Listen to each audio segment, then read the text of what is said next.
കുറച്ച് ദിവസങ്ങളായിട്ട് ന്യൂസ് ഭയങ്കരമായിട്ട് പോയിക്കൊണ്ടിരുന്നതാണ്. നിങ്ങൾക്ക് എല്ലാവർക്കും അറിയാവുന്നതായിരിക്കും, കുവൈറ്റിലെ 2 മലയാളി കപ്പിൾസ് നേഴ്സുമാരാണ്. അവിടെ നല്ല രീതിയിൽ ജോലിയും കാര്യങ്ങളൊക്കെ ഉണ്ടായിരുന്നു. പക്ഷേ അവർ ആ ഒരു വീടിനകത്ത്, അവർ ഫ്ലാറ്റിനകത്ത് തന്നെ 2 പേരും മരണപ്പെട്ട രീതിയിലാണ് കണ്ടെത്തിയിട്ടുണ്ടായിരുന്നത്.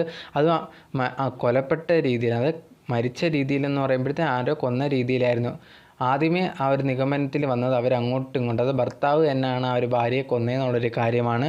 അതെന്താണ് കാര്യമെന്നൊന്നും തന്നെ ആർക്കും അറിയത്തില്ലായിരുന്നു. പിന്നെ അത് കുറേയധികം ആൾക്കാർ പറയുന്നുണ്ട് ഭാര്യയ്ക്ക് വേറെ അവിഹിതം ഉണ്ടായിരുന്നു, അതുകൊണ്ടാണ് ഭർത്താവ് കൊന്നിട്ട് മരിച്ചതെന്നുള്ള കാര്യമൊക്കെ പറഞ്ഞ് കുറേയധികം വീഡിയോസൊക്കെ വരുന്നുണ്ടായിരുന്നു. അതിൻ്റെ ഇടയിൽ ലേറ്റസ്റ്റ് ആയിട്ട് കുറേയധികം വന്നിട്ടുണ്ടായിരുന്നു. ഇത് കണക്ക് കാമുകൻ്റെ വോയിസ് ക്ലബ്ബ് പുറത്ത്, അങ്ങനെയൊക്കെ പറഞ്ഞ് കുറേയധികം വീഡിയോസും കാര്യങ്ങളൊക്കെ വന്നിട്ടുണ്ടായിരുന്നു. പക്ഷേ യഥാർത്ഥത്തിൽ അങ്ങനെ വല്ലതും ഉണ്ടോ എന്ന് ചോദിച്ചാൽ അങ്ങനെ ഒന്നും തന്നെ ഇല്ല.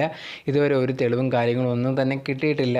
ആൾക്കാർ കുറേയധികം എന്താ പറയുക, യൂട്യൂബേഴ്സ് ഇതേ കണക്കിന് വീഡിയോസൊക്കെ ഇടുന്നുണ്ടായിരുന്നു, ഇതേ കണക്കുണ്ട്, ഇതേ കണക്ക് കിട്ടി എന്നൊക്കെ പറഞ്ഞ്. അതൊക്കെ ഉള്ളതാണോ എന്ന് വെച്ചാൽ അങ്ങനെ ഒന്നും തന്നെ ഇല്ല. അതൊക്കെ ചുമ്മാതെ ആൾക്കാർ ഉണ്ടാക്കി പറയുന്നതാണ്, വെറുതെ വേണ്ടി, അതിന് വേണ്ടിയാണ്. അല്ലാതെ അങ്ങനെ ഇതുവരെ തെളിഞ്ഞിട്ടോ ഒന്നും തന്നെയില്ല.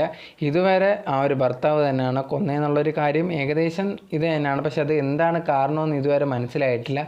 അത് തെളിവ് സഹിതം വെളിയിൽ വരുന്നവരെ ബാക്കിയെല്ലാം വരുന്നതെല്ലാം ഫേക്കായിട്ടുള്ള ന്യൂസാണ്. അതിലൊന്നും ഒരു സത്യമില്ല. ഇപ്പോൾ ഹസ്ബൻഡിനെയൊക്കെ കുറ്റം പറഞ്ഞ് കുറേയധികം പേര്, അതുപോലെ തന്നെ ഈ വൈഫ് ചെയ്ത് തെറ്റാണ്, വൈഫിന് അവിഹിതമുണ്ട്, അങ്ങനെയൊക്കെ കുറേയധികം വരുന്നുണ്ട് ന്യൂസ്. അത് ഇതുവരെ കൺഫേം ആയിട്ടില്ല. കൺഫേം ആവാത്ത ന്യൂസ് നമുക്ക് ഒരിക്കലും അത് ശരിയാണെന്ന് പറയാൻ പറ്റില്ല. അത് വെച്ചിട്ട് ബാക്കിയുള്ളവരെ കുറ്റപ്പെടുത്താനും പറ്റത്തില്ല.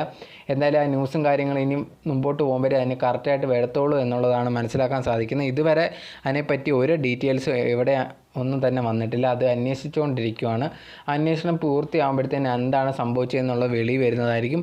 ആ സമയത്താണ് സത്യം മനസ്സിലാക്കുന്നത്, ഈ കാമുകനുണ്ടോ, എന്താണ് അന്ന് സംഭവിച്ചതെന്നുള്ളൊരു കാര്യം. അല്ലാതെ ബാക്കി വരുന്ന ന്യൂസും കാര്യങ്ങളൊക്കെ ഫേക്കായിട്ടുള്ളതാണ്. അതൊന്നും യഥാർത്ഥ ന്യൂസൊന്നുമല്ല. അങ്ങനെയൊന്നും യഥാർത്ഥത്തിൽ കാമുകൻ അതൊന്നും ഇതുവരെ കൺഫേമും ചെയ്തിട്ടില്ല.